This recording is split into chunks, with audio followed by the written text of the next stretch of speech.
Mouvement pour la transformation nationale, MTN Motna, nous sommes héritiers de grandes dames et de grands hommes qui ont façonné ce pays, lui ont donné cette consistance et nous l'ont transmis dans un État qui fait sa notoriété et force le respect. Quand je dis nous, je pense à tous les Sénégalais, indépendamment de leur âge et sans aucune distinction. Nous ne partageons pas seulement un passé commun qui nous a amenés à dessiner le contour d'un État démocratique grâce à des élites qui ont très tôt compris qu'il n'y avait de salut pour un pays alors insuffisamment doté en ressources naturelles que le développement de l'éducation et de la formation à tous les niveaux. Nous avons en commun une foi en l'homme, une absolue et incorruptible fidélité à des principes qui sous-tendent la vie en société, la tolérance, le respect des droits de chacun, la participation à la gestion des affaires publiques, l'égalité, etc. C'est sans doute ce qui explique la stabilité des relations entre les ethnies et la parfaite osmose entre les différentes communautés.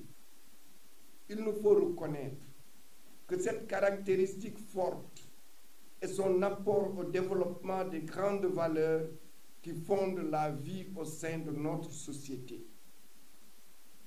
J'ai eu la chance, il faut rendre grâce à la Providence, de ne pas être à proprement parler un politicien professionnel. J'ai un métier dont l'exercice m'a permis d'avoir une maîtrise des problèmes économiques, contemporains et des grands enjeux de société.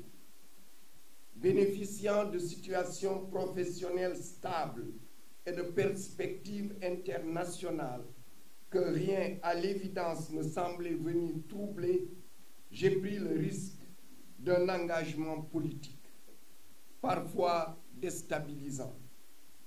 Mais pour le Sénégal, pour sa jeunesse, il fallait oser se donner les moyens de changer les choses.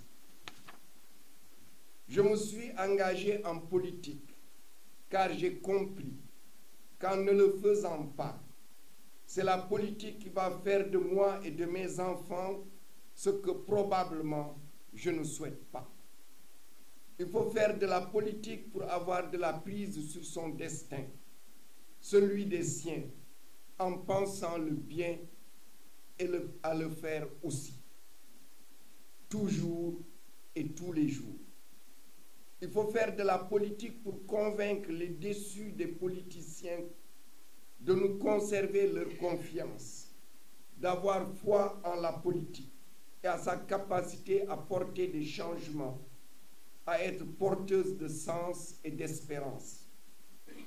Oui, c'est aussi cela la politique. Trouver des consensus forts entre des perceptions a priori inconciliables de la gestion des affaires publiques, de façon à impulser des changements dans le cours des choses, de faire de l'humain la juste mesure de l'efficacité, donc de l'équilibre, entre les lois des hommes et celles des marchés, les lois de la physique et celles de la société, les lois de Dieu et celles des hommes. Nous autres hommes politiques sommes tenus de présenter ces différentes perceptions sous la forme d'une construction intellectuelle cohérente, techniquement opérationnelle et moralement acceptable. L'action politique doit être précédée de la réflexion politique. La réflexion politique doit tendre vers l'action politique. C'est cette finalité qui permet de distinguer les hommes politiques des politiciens, d'une part, et d'autre part, des activistes. Chers compatriotes, en ce second et dernier mandat présidentiel, qui a fait basculer notre pays dans un état qui nous désespère. Une paupérisation qu'on peine à maquiller par des statistiques. Un autoritarisme devenu brutal. Des scandales qui infléchissent de plus en plus les vertus qui nous sont chères. Une violence de moins en moins supportable. Il est devenu urgent d'agir. Et je suis convaincu que le mouvement pour la transformation nationale, MTN Motna, est cette hirondelle tant attendue, annonciatrice des lueurs d'espoir de transformation nationale dans tous les domaines économiques, sociaux, culturels et des relations internationales au service de notre peuple et de notre pays. Chers compatriotes, ce lundi 20 mars 2023, en cette période de saint temps de carême, et à quelques jours du mois béni du Ramadan tant attendu par la communauté musulmane, période de pénitence et de dévotion, je m'adresse à chaque Sénégalaise et à chaque Sénégalais du Sénégal et de la diaspora pour déclarer solennellement ma candidature à l'élection présidentielle du 25 février 2024.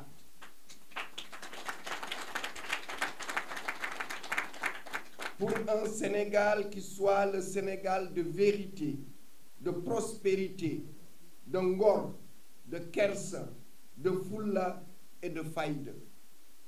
Chers compatriotes, mathématiciens ayant eu plusieurs fois l'opportunité de servir à l'étranger dans de grandes institutions d'enseignement supérieur, j'ai choisi de rester dans mon pays, de former des jeunes aux meilleurs standards internationaux dans des domaines de pointe de l'économie de la connaissance, d'offrir aux universités sénégalaises et africaines des dizaines de docteurs en mathématiques et en informatique de niveau international, de participer au rayonnement de notre pays grâce à mon appartenance à des sociétés savantes prestigieuses, de contribuer à l'accès à l'habitat des membres de la communauté universitaire saint-louisienne, d'apporter ma contribution à l'accès des jeunes à l'emploi. J'estime avoir la compétence, l'expérience, le patriotisme, l'envie, l'engagement et l'énergie pour transformer positivement et durablement notre pays à partir du 3 avril 2024.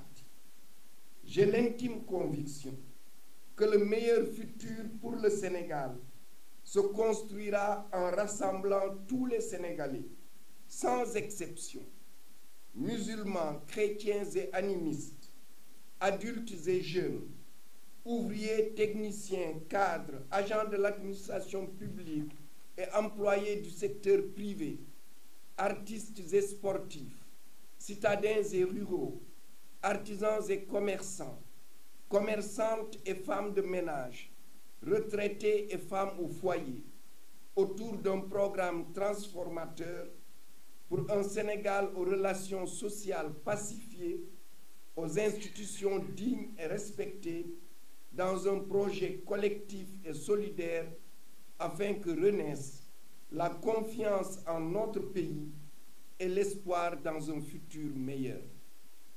Chers compatriotes, le contrat électoral que je vous propose a pour socle l'éducation, la formation professionnelle, l'enseignement supérieur, la science, la technologie, la recherche, l'innovation, la santé, la culture, le sport, l'économie, la souveraineté agricole, la souveraineté sur nos ressources naturelles et extractives, le renforcement des institutions, une administration moderne, transparente et efficace, mis au service de la formation d'une citoyenne et d'un citoyen nouveau, enracinés dans leurs valeurs, patriotes, ouverts aux apports positifs du monde, cultivés, créatifs et innovants. Je suis convaincu de l'urgence de réformer notre système éducatif pour bâtir l'école sénégalaise nouvelle, basée sur nos langues nationales, nos religions, les valeurs cardinales de notre culture, la science et la technologie. L'école est le principal rempart contre la dégradation des valeurs et des comportements qui détruisent à petit feu notre société de moins en moins solidaire. L'école est aussi le facteur déterminant de la remobilisation de la jeunesse ainsi que de toute la population pour le succès des projets économiques, sociaux et culturels au service de toute la population, de la transformation en profondeur des mentalités sénégalaises